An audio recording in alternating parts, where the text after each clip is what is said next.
ಕೇಂದ್ರ ಕಾಂಗ್ರೆಸ್ ನಾಯಕರಷ್ಟೇ ಅಲ್ಲ, ರಾಜ್ಯದ ಕಾಂಗ್ರೆಸ್ ಸಚಿವರು ಕೂಡ ಬಜೆಟ್ ಅನ್ನ ಟೀಕಿಸಿದ್ದಾರೆ. ಕೇಂದ್ರ ಬಜೆಟ್ನಲ್ಲಿ ಕರ್ನಾಟಕಕ್ಕೆ ಬರೀ ಚೊಂಬು, ನಾವೇನ್ ಕಡ್ಲೆ ಬೀಜ ತಿನ್ನೋಕಿರೋದಾ ಅಂತ ಕೃಷ್ಣ ಬೈರೇಗೌಡರು ನಿರ್ಮಲಾ ಸೀತಾರಾಮನ್ ಅವರ ಬಜೆಟ್ ಬಗ್ಗೆ ಟೀಕೆ ಮಾಡಿದ್ದಾರೆ. ಹೌದು, ಕೇಂದ್ರ ಬಜೆಟ್ ಕರ್ನಾಟಕದ ಪಾಲಿಗೆ ಕರಾಳ ದಿನವಾಗಿದೆ. ರಾಜ್ಯದ ಯಾವ ಬೇಡಿಕೆಯೂ ಬಜೆಟ್ನಲ್ಲಿ ಈಡೇರಿಲ್ಲ ಎಂದು ಕಂದಾಯ ಸಚಿವ ಕೃಷ್ಣ ಬೈರೇಗೌಡ ಅಭಿಪ್ರಾಯಪಟ್ಟಿದ್ದಾರೆ. ಬೆಂಗಳೂರಿನಲ್ಲಿ ಶನಿವಾರ ಮಾತನಾಡಿದ ಕೃಷ್ಣ ಬೈರೇಗೌಡ, ಬಜೆಟ್ನಲ್ಲಿ ಕರ್ನಾಟಕದ ಯಾವ ಬೇಡಿಕೆಯೂ ಈಡೇರಿಲ್ಲ. ಕರ್ನಾಟಕಕ್ಕೆ ನ್ಯಾಯ ಕೊಡುವ ಕೆಲಸ ಆಗಿಲ್ಲ. ಕರ್ನಾಟಕ ತೆರಿಗೆ ಬೇರೆ ರಾಜ್ಯದ ಪಾಲಾಗ್ತದೆ.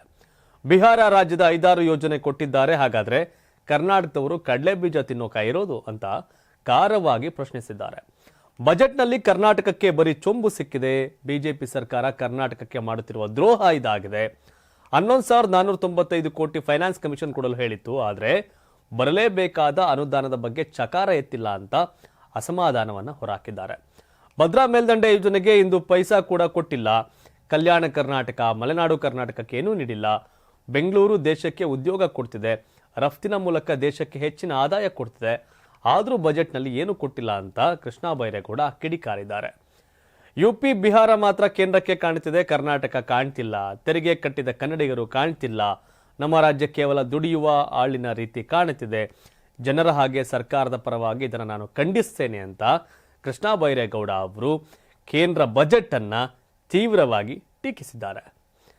ಆದರೆ ಕಾಂಗ್ರೆಸ್ ಟೀಕಿಸುತ್ತೆ, ಬಿಜೆಪಿ ಹೊಗಳುತ್ತೆ. ಬಟ್ ಉದ್ಯಮಿಗಳು ಏನಂತಾರೆ ಅಂದಾಗ ಕಂಪ್ಲೀಟ್ಲಿ ಡಿಫ್ರೆಂಟ್ ಆಗಿದೆ ಈ ಆನ್ಸರ್. ಹೌದು, ಕಾಂಗ್ರೆಸ್ ಟೀಕೆ ಮಾಡುತ್ತೆ, ಬಿಜೆಪಿ ಸಮರ್ಥನೆ ಮಾಡ್ಕೊಳ್ಳುತ್ತೆ. ಉದ್ಯಮಿಗಳು ಏನು ಹೇಳ್ತಾರೆ ಅನ್ನೋ ಪ್ರಶ್ನೆ. 84ರಿಂದ 50 kg ಬಂದೆ, ಆಮೇಲೂ ಸಣ್ಣಗೆ ಫಿಟ್ ಆಗಿದ್ದೀನಿ. ಅದಕ್ಕೆ ನಾನು ಯೂಸ್ ಮಾಡ್ತಾ ಇರೋದು ಜೀನಿ ಸ್ಲಿಮ್. ಸಣ್ಣ ಆಗಕ್ಕೆ ಜೀನಿ ಸ್ಲಿಮ್ ಯೂಸ್ ಮಾಡದೆ ಹೆಲ್ದಿನೂ ಅದೇ.